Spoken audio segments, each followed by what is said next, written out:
In Nagaland, we hear and read a lot of arrests being made, especially in crimes like extortion or drugs smuggling, but we rarely get information about what happens to the people after they get arrested. And now, speaking exclusively to Hornbill TV, Nagaland's Director General Police, Rupin Sharma, explained the process of what happens after an arrest is made. He shed light on how the Nagaland Police is more of an armed police-oriented policing force and not investigative-oriented policing force, due to which it was hard for the police to keep track of criminals after court grants them bail. It's not the judiciary or police's fault, but the whole criminal justice system should get its act together or else the blame game starts, he said. Further, shedding light on what happens to arms and ammunition seized by Nagaland Police, DGP Rupin Sharma said that the arms and are treated as evidence and is kept in the police malkhana. In the past, in some cases, if arms were seized by the Assam Rifles or security forces, the arms were first given to the police and then handed back to them, he said. So, sir, in Nagaland, there is a common trend, or rather, we can see that newspapers khande to bishi bhagto hoy itu manuge extortion kurado dhuri se kuina aro police custody de ase. So, but then ekta afsos la kotha do, sir, dhurado la news to pai. Hoili itu dhura manuge ki hoy ki cases can apply hoy. This information is like literally not there in public domain. So, sir, could you just give us a gist as to ki hui jai to say suppose you catch an extortionist from a Naga political group, any Naga political group. So ki hoy investigation shuru hua pichde conviction rate khan do kina ase state desa.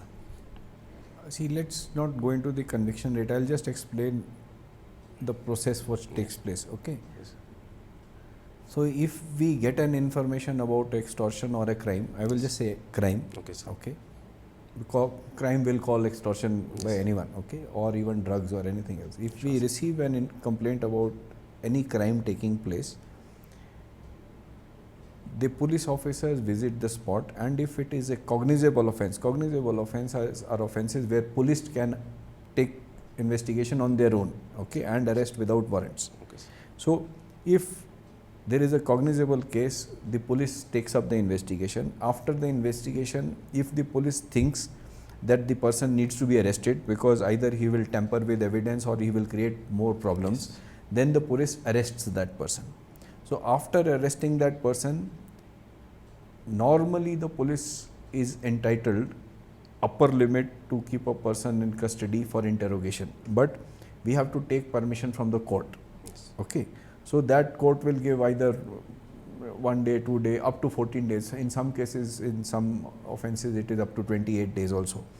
So on completion of police investigation and interrogation of the suspect, or we want to find out whether he has hidden more drugs and all those things, we have to send that person to the court. Okay. We hand it over to the court, and the court hands over this person to the prison. So at that time, that person is in the jail. So these are generally referred to as under trial prisoners. Or maybe under trial 9. A lot of them, the trial has not even started. Yes. Okay, so they are just accused or suspects. They are in custody for completion of investigation. So as per law, the accused can be kept in custody up to 60 days or 90 days depending on kiman serious offence ase. In some cases, this 60-90 days becomes 120 days and 180 days also for more serious crimes. So takhan ki iman dinte rakhibo pare. But during this period also, or any time after the police investigation, after the initial 14 days or after the arrest, any time after that, the accused can apply for bail and the court can grant bail. Okay. So usually when the court grants bail, sometimes it is with conditions, sometimes it is without conditions. So once he is granted bail, we lose track of the criminal. Yes. Okay. After that, when the court fixes the date for the next hearing or for the trial, idu bishi bhaga makan follow kuribo na pare. We are not able to do it. So this is not the fault of either the court or the police, but the system of policing in Nagaland. As I say, again come back to the same thing. We have been more armed police oriented policing and not investigation oriented policing.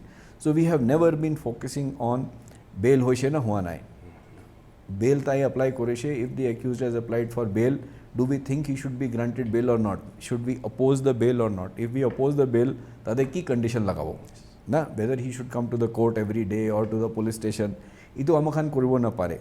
So normally what is happening in a substantial number of cases in Nagaland is that bail ho jaye to pulai jaye. After that there is virtually no track of the person. Rarely there is a track. So there is the whole judicial system, the criminal justice system. I am not saying judiciary, saying the whole criminal justice system needs to get its act together. Amakan ekki loge mili kana korele hi parebo. Otherwise, police kunba dusra ke blame koribo, kunba dusra amakan ke blame koribo, ito ho jaye. So that is why we need to get our focus on investigation a lot. Acha sir, another unique feature about Nagaland yete to so we hear a lot of cases kote police khanra illegal arms to seize kurina se, or rather we hear once in a while because of the movement of Naga political groups, somehow even arms are, it's also common possession of the police. So sir, ini janyo munja to itu arms can confiscate no be seize kura. So where do these arms land up, sir? No, see, if these arms in any crime, I am not again saying any NNPG or extortionist, any crime, it can even be a murder thing, okay? Any arms or any weapon which is seized is evidence, okay? It is properly seized on paper, record is maintained. Initially it is kept in the police malkhana, okay? Then once the case is forwarded to the court, charge sheeted, forwarded to the court along with that evidence. So not just the arms, but it can be a paper also which is forgery, okay, or a mobile phone which is used for extortion. Along with the evidence, that entire evidence is given to the court for safe custody. However, in the past, in some cases, there was a tradition that weapons seized from the underground cadres, if they were seized by the Assam Rifle or security forces, they are produced at the police station and they were handed back to the army for safe custody. So this is the process.